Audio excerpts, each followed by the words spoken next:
Hello বন্ধুরা, তো আজকে একটু রেডি হয়ে নিয়েছি। দেখো তো আমাকে এই শাড়িটা পরে কেমন লাগছে।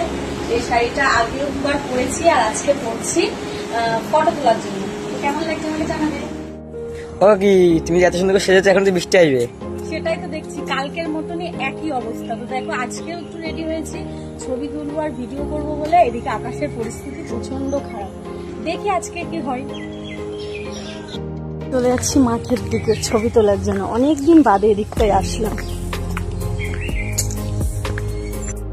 মাঠে, তো মাঠের দিকটা এসে আজকে খুব ভালো লাগছে, চারিদিকটা এত সুন্দর লাগছে। আর আমি তো মাঠের দিকে অনেকদিন আসতে পারি না, কারণ একভাবে বৃষ্টি হচ্ছে, বাড়ির থেকে বেরোতেই পারছি না। তো মাঠের দিকে চলে আসলাম একটু নতুন ভিডিও করার জন্য, নতুন কিছু ছবি তোলার জন্য।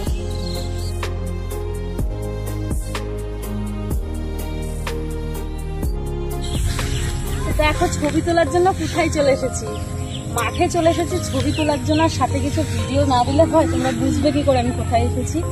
তো এখানটা দেখো কত সুন্দর ঘাস, এখানে এইগুলো কাশফুল আছে। তো এখানে আজকে কিছু ছবি তুলবো, কেমন সব হবে তোমরা জানাবে, ঠিক আছে? ফটো তুলছিস তো? আরে তোকে আমি বললাম কিছু ছবি তুলতে, ভিডিও করতে না।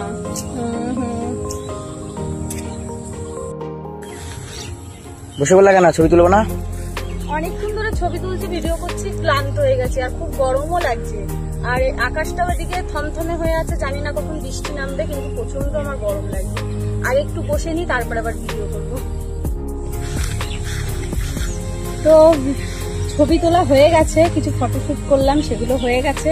এখন যাব বাড়ির দিকে, কারণ আকাশের অবস্থা ভালো নেই, যখন তখন বৃষ্টি নামতে পারে। আগেই যাচ্ছি বাড়িতে। ওই জন্য কত সুন্দর সেজে গুজে ভাবলাম ভালো ভালো ছবি উঠবে, তা ছবিগুলো একটাও ভালো উঠবে না, একটু ভালো লাগছে না ছবিগুলো। ওই জন্য আমার মনটা খুব খারাপ।